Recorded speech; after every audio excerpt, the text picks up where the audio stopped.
আচ্ছা, আজকে তো পৌষ সংক্রান্তি। তো আজকে অনেকজন অনেক জায়গায় ঘুরতে যাবে আর অনেক পিঠা পার্বণ মানে খাওয়া দাওয়া হবে। তো তোমরা তো সবাই জানো।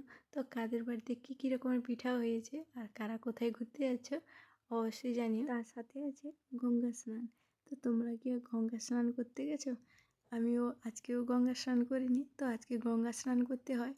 তো যাই হোক, কী করব, তো বাড়িতেই আছি রোজকার মতো। আজকেও আমার ব্লগটা সকাল থেকে স্টার্ট করলাম। তো আগে বলে তোমরা সবাই কেমন আছো? আশা করি তোমরা সবাই ভালোই আছো, আমিও অনেক ভালো আছি। তো চলে এলাম ছোট্ট একটা মিনি ব্লগ নিয়ে। তো প্রথম থেকে তোমরা ভিডিওটা দেখতে থাকো, আশা করি তোমাদের ভালো লাগবে।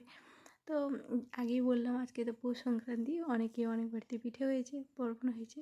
তো আমার বাড়িতে কিচ্ছু হয়নি। তো যাই হোক, সকালে দেখো আমি কিন্তু ঘর ঝাড় দিয়ে বাহারটা ঝাড় দিয়ে দিচ্ছি, পিছনটাও ঝাড় দিয়ে চলে এসছে। তো তারপরে ভাবলাম তোমাদের সঙ্গে আমার ফুলের একটু আলাপ করে দিই। এই ফুলটা দেখো কি সুন্দর হয়েছে, খুব সুন্দর লাগছে কিন্তু। আর আমার তো বেশ ভালো লেগেছে। আর এই বছর এই ফুলটা কিন্তু আমি প্রথমবার মানে প্রথম হয়েছে। তো যাই হোক, দেখো তোমাদের কেমন লাগলে অবশ্যই কমেন্টে জানিও। আর তারপরে দেখো ফুলগুলো মানে রেখে দিয়ে আমি এখানে জল গরম করেছি, কেননা সকালে এখন ঠান্ডা, তো জল গরম খেতে হয়। তো তারপর জানো তো এখানে চলে এলাম বিড়ি ধুতে। তো আমি, তোমরা তো জানো কাজ করব।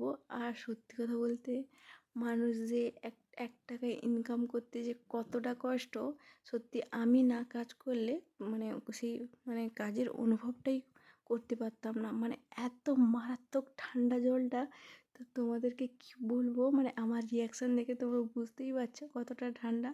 তারপরেও আমাদেরকে কাজ করতে হবে, কোনো করার নেই। আমরা সুস্থ থাকি আর অসুস্থ থাকি, আমাদের কিন্তু এই কাজগুলো করতে হবে।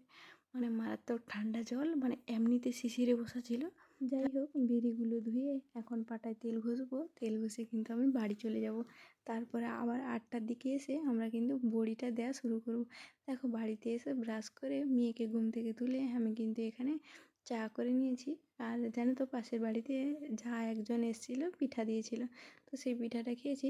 তারপরে মেয়েকে স্কুল টিউশনে পাঠিয়ে দিয়েছি, টিউশনে ছেড়ে দিয়ে এসে এখন আমি আবার চলে এলাম কাজ করতে। জানো তো এই যে বিড়ি দেওয়া শুরু হয়ে গেছে।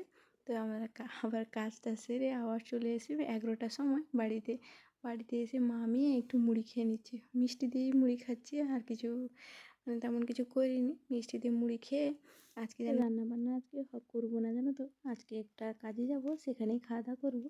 তো তারপরে দেখো আমি সময় আছে বলে একটু বইগুলো মলার করে নিচ্ছি।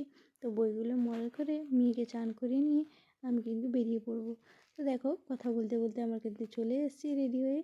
তো তারপর দেখো আমরা কিন্তু সাইকেল নিয়েই যাচ্ছি, কারণ পাশাপাশি জায়গা, সেই জন্য সাইকেল নিয়ে যাচ্ছি।